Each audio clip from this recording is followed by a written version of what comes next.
Road கடையில் கிடைக்கிற super tasty chicken நூடுல்ஸை ரொம்ப ஈஸியாக வீட்டிலேயே செய்யலாம். அதுக்கு 1/4 கிலோ சிக்கன் போன்லெஸ் எடுத்து 60க்கு பரட்டுற மாதிரி பரட்டி 2 மணி நேரம் ஊற வச்சு நல்லா பதமாக பொரிச்சு எடுத்து வச்சுக்கோங்க.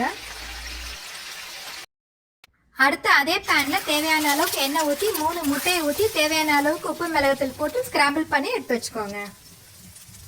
இப்போ நூடுல்ஸ் வேக வைக்கிறதுக்கு 1.5 லிட்டர் தண்ணி எடுத்து அதில் 1/2 ஸ்பூன் உப்பு 1 ஸ்பூன் எண்ணெயை சேர்த்து நல்லா கொதிக்க விடுங்க. தண்ணி கொதிச்சதும் 300 கிராம் பிளெயின் ஒயிட் நூடுல்ஸை சேர்த்து 2 நிமிஷம் கொதிக்க வச்சு வடிச்சு எடுத்து வச்சுக்கோங்க.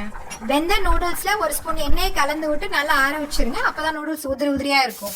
அடுத்து ஒரு பேன்ல 50 மில்லி எண்ணெய் ஊற்றி 10 பல் சாப் பண்ண பூண்டும் 2 கீரை பச்சை மிளகாவும் சேர்த்து வதக்கி விடுங்க. இப்போ மெல்லிசா நறுக்கின ஒரு பெரிய வெங்காயம், ஒரு கைப்பிடி கோசு, பாதி குடமிளகா, 2 கேரட் எல்லாத்தையும் போட்டு லேசா வதக்கி விடுங்க. காய்கறி ரொம்ப நேரம் வதக்க கூடாது, கிரன்ச்சியா இருந்தா தான் நல்லா இருக்கும். இப்போ 1/4 ஸ்பூன் உப்பும் 1/2 ஸ்பூன் கறி மசாலாவும் 1/2 ஸ்பூன் மிளகாத்தூளும் சேர்த்து கலந்து விடுங்க.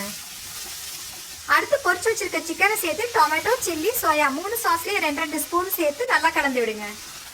இப்போ வேக வச்சிருக்க நூடுல்ஸை சேர்த்து 2 கையில 2 கரண்டியை வச்சு கலந்து விடுங்க. அப்பதான் நூடுல்ஸ் உடையாது. மிக்ஸ் பண்றதும் ஈஸியா இருக்கும். ஸ்கிராம்பிள் பண்ண எக்ல முதல்ல ஒரு பாதி அளவை மட்டும் போட்டு நல்லா கலந்து விட்டுட்டு நூடுல்ஸ் நல்லா கலந்ததுக்கு அப்புறம் மீதி எக்கை சேர்த்துக்கலாம். இப்படி பண்ணும்போது மிக்ஸ் பண்றது ரொம்ப ஈவனா இருக்கும். கலக்கும் போது 2 கையை வச்சு மெதுவா கிளறி விடுங்க. அப்பதான் நூடுல்ஸ் உடையாது.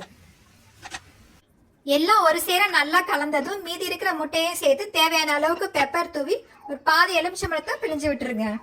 மறுபடியும் எல்லாம் நல்லா கலந்து விட்டீங்கன்னா ரொம்ப ஸ்பைசியான பர்ஃபெக்டான ஒரு சிக்கன் நூடுல்ஸ் ரெடி.